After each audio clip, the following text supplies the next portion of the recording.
Howdy, howdy ho. If there is one recommendation I have if you decide to play this game after my review, it's to do it in one single sitting. Cause if you don't, you'll probably go to bed haunted by this game's scenarios, losing sleep trying to figure out your narrative theories and how to test them, and not being able to do them until morning. Yes, I said narrative because that's the focus of this game. If anything, it's more of an interactive narrative experience than anything else. You need to know this going into the game because if you've never played interactive narrative games before, 12 minutes might feel shockingly difficult to get through. I did jump ahead a bit in that intro. This game is an interactive narrative, and in that is an immediate problem. It's 2021, and point-and-click methods are so very archaic as most people will likely be playing this on a controller.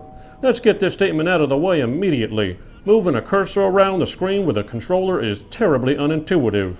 Add to that the fact that movement is also tied to moving the cursor around, and you're in for a very clumsy experience. The bulk of the game is problem solving though, so I can't pretend that the clumsy experience takes away from the core gameplay element, being a detective. You lose your brain more than anything else, and in that realm the game offers up a very satisfying loop. It's almost a narrative roguelike where your knowledge is the permanent upgrade. You'll create scenarios through your actions that help you learn about what's going on, and in that sense, there is a genuinely haunting thrill. Yes, some of it requires some manipulation of characters in ways that may not seem favorable, but you can't get the information any other way. Through sheer use of mental problem solving, the narrative puzzle slowly unravels, and the fruits of your mental labor are the highlight of the gameplay. In fact, you might just get ahead and outsmart the game's design. For a game that is in and of itself a single scenario occurring in a very small apartment, there is a surprising amount of dynamics to controlling the outcomes of just 3 characters. Remember how I said you should prepare to do this in one sitting? It doesn't take long to get to the ending, maybe 4 to 6 hours depending on your methodology. At $25, this comes in a bit steep since the only thing left after you beat it is achievements. For the vast majority of people, this is a single playthrough with nothing left except those achievements. Thus, even for completionists, there isn't much else to look forward to. If you don't have Game Pass, then it's safe to say you might want to wait for a sale if you're looking to spend your money wisely. Let's start with the important part. They hired professional silver screen actors to voice the characters.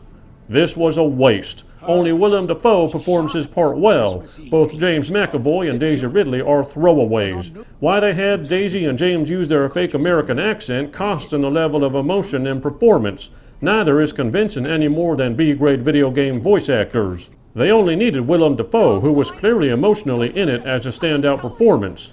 In addition, it seems some recording samples were taken separately from others, as large audio quality changes in voice snippets can be heard. I'm telling you, I don't know about it. Look, I don't know.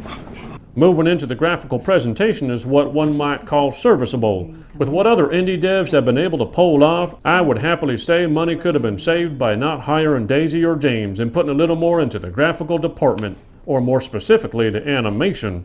The animations get really clunky and strange, so don't be surprised if you suddenly chuckle or things feel a bit cheapened by how animations play out in your off-the-cuff test scenarios. Fortunately, the story itself is a bit of a redeemer. I basically can't say anything without spoiling it, but know that it's one of those twisted stories that, while it has some holes, makes it cover your mouth when you realize what's actually happening here. This is a rough one, because I review games as a whole and don't just pick and choose what I want to run with as a final summation.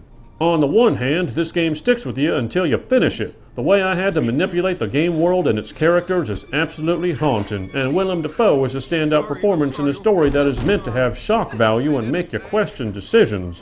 On the other hand is everything else. A clumsy point-and-click UI, poor value despite its lower cost, a waste of budget on 2 out of the 3 voice actors, and abysmal animation work. Summation, you ask? On the one hand, it tickled my brain's naughty bits and I applaud that. But on the other hand, everything else was mediocre. I give 12 minutes a 7 out of 10. See you next time on the Gaming 5.